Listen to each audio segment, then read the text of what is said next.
안녕하세요, 돌빙입니다.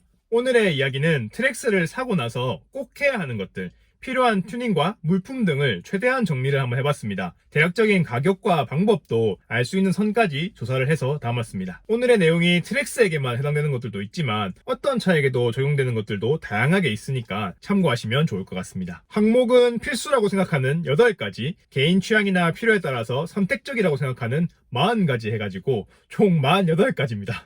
너무 많다. 최대한 분류를 해가지고 순서를 배치를 하긴 했는데 쭉 그냥 한번 열거해 볼 생각입니다. 그리고 아시다시피 제가 또 워낙 투머치 토커라서 댓글에다가 목록과 시간 만들어 두도록 하겠습니다. 참고하셔서 필요하신 부분만 콕 집어서 이동해서 보시면 좋을 것 같습니다. 이거는 틀렸다 하는 부분이라든지 이런 것들도 좋다 하고 추가하고 싶으신 내용들은 댓글에다가 적극적으로 남겨주시면 모두에게 도움이 될 것 같습니다. 그러면 시작하겠습니다.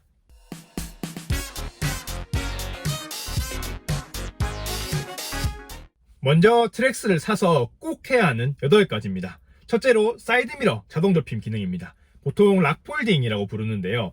트랙스를 포함한 이 쉐보레 차량들이 순정 상태에서는 기능이 되지가 않습니다. 일일이 접었다가 펴졌다가 해줘야 됩니다. 주차장이 넓은 미국에서는 필요가 없어서 그렇다는 얘기가 있는데 여긴 한국인데 한국에 차 팔면서 무슨 소린지. 시공은 대표적으로 전국 곳곳에 있는 쉐비타운이라는 곳에서 받을 수가 있습니다. 가격은 6만원 정도 한다고 하더라고요. 저는 중고로 사가지고 시공 이미 되어 있었는데 시승을 할 때 순정 상태인 차량을 오랜만에 타면은 이게 당연한 게 안 되니까 꽤 많이 불편하더라고요. 차를 사면 썬팅이나 블랙박스 하듯이 이것도 기본으로 해야 하는 걸로 생각해야 될 것 같습니다.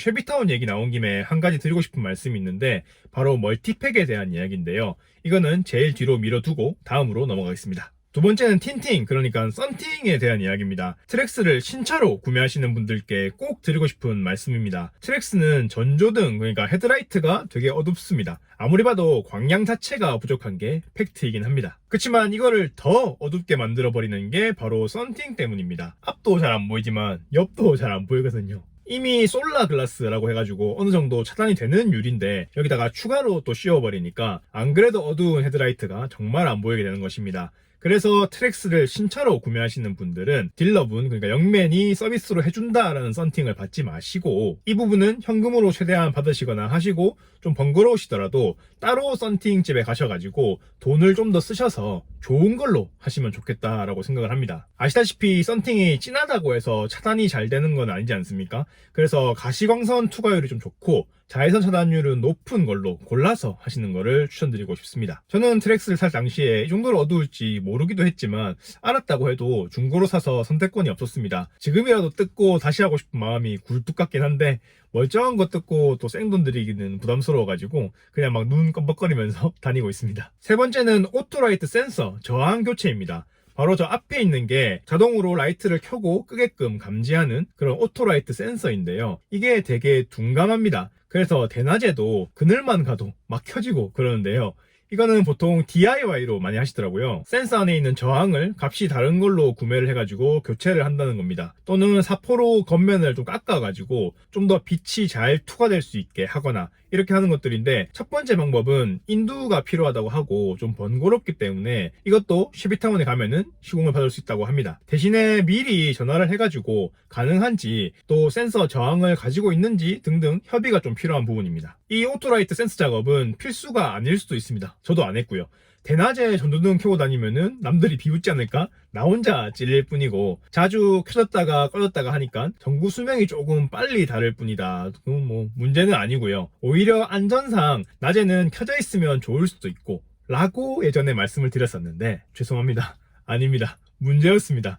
뭐가 문제냐면 이게 밝은 낮에 그늘밑을 딱 지나가고 있는데 밤이라고 생각을 해가지고 헤드램프가 자동으로 켜지게 되면 밤에 눈부시지 말라고 실내 디스플레이는 또 어두워져 버리게 됩니다. 근데 밝을 때 이 디스플레이가 어두워져 버리면 가끔 화면이 좀 안 보일 때가 있습니다. 제가 실제로 이것 때문에 분기점에서 순간 내비가 안 보여가지고 당황한 적이 있었거든요. 과속 카메라나 또 중요 정보들을 놓칠 수도 있는 가능성이 되는 겁니다. 그래서 하실 수 있다면 하시면 좋을 것 같아서 정보를 남겨놓습니다. 네 번째는 트립 확장 또는 계기판 확장입니다. 순정 상태에서는 이 계기판 정보가 좀 한정적입니다. 그런데 역시나 쉐비타운에 가서 단돈 10,000원을 주고 3분이면은 이제 추가적인 정보들을 얻을 수 있게 됩니다. 역시나 필수라고 할 수 있는 부분은 아니지만 10,000원밖에 안 하고 시공도 금방 되기 때문에 시간 되실 때 하시면 좋을 것 같습니다. 다섯 번째는 실내등 LED 교체입니다. 순정 상태에서는 모든 등이 다 노란색 전구입니다. 이게 어둡고 오래 켜두면 뜨겁고 전력도 많이 잡아먹습니다.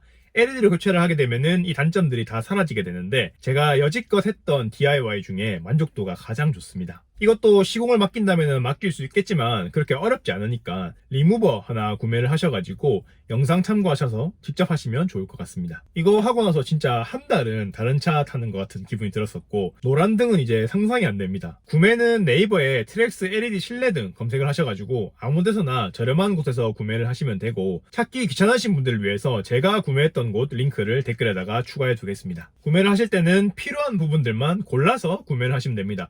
예를 들어서 저는 화장등 같은 경우는 일부러 안 했고 번호판 등도 굳이 안 했습니다. 여섯 번째로 K3 와이퍼 암으로 교체하는 것입니다. 트랙스 국민 DIY로 알려진 부분인데요. 순정 상태에서 와이퍼 잔상이 생긴다라는 문제점이 지적되기 때문인데, 이거는 암이 문제다, 아니다, 논란이 좀 있었습니다만, 제가 교체한 영상에서 비교를 한번 해보시면 트랙스 와이퍼 암 자체가 얇고 스프링도 작고 확실히 누르는 힘이 약합니다. 그리고 잔상 문제 자체는 와이퍼를 잘 골라서 해결을 할 수 있다라고 하더라도 순정 상태에서는 소위 만세라고 하는 와이퍼 암을 세울 수가 없는 구조입니다. 세우려고 하면은 중간에 딱 걸려가지고 직각으로 안 올라가거든요. 그래서 결국 세차할 때나 눈 올 때 등의 편의를 위해서 한번 해놓으면은 속 시원합니다. 교체를 하시려면은 와이퍼암 세트를 구매를 하셔야 되는데, 인터넷에다가 K3 와이퍼암 세트 검색을 하셔가지고 저렴한 곳에서 구매를 하시면 되고, 현대모비스에 직접 가셔가지고 구매를 하셔도 됩니다. 워낙 많이 사러 오셔가지고 말 딱 하면은 바로 안다고 하시더라고요. 구매 후에 가까운 정비소에 부탁을 하셔도 되고, 공인나라 같은데 아무데나 가셔가지고 1, 2만원 정도 공인비 드리면은 교체를 해주신다고 합니다. 직접 하실 분들은 영상이나 블로그 같은 거 참고해서 하시면 되는데요. 제가 영상을 찍을 당시에는 처음이라서 되게 어렵게 했는데, 이 와이퍼암을 다시는 재활용 안 한다 생각하고 과감하게 직각으로 팍 꺾어버리면은 쉽게 빠져나옵니다. 다만 이때 윈도우나 보닛 같은데 부딪히지 않게 조심하시면 좋겠고요.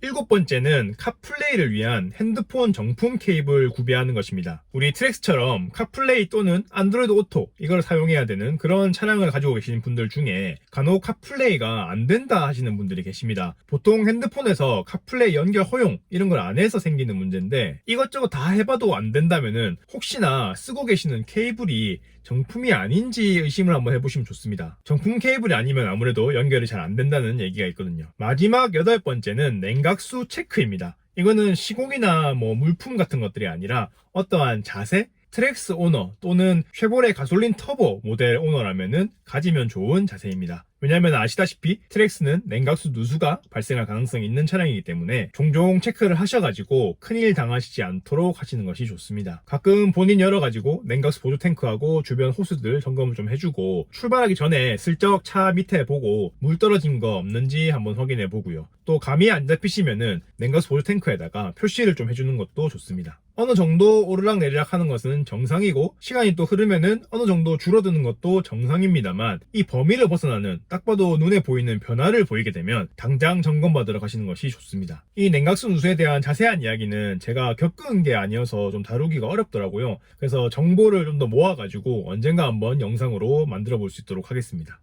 이제 트랙스를 사서 하면 좋은, 또 많이들 고민하시는 선택사항 40가지입니다. 주행, 승차감, 수납, 차량관리, 꾸미기 이렇게 5가지 항목으로 나눴고, 추천도 아니고 그냥 이런 게 있다라는 정보 정도의 느낌이니까 들어보시고 마음에 드시는 게 있으면은 그때 알아보시기 시작하면 좋을 것 같습니다.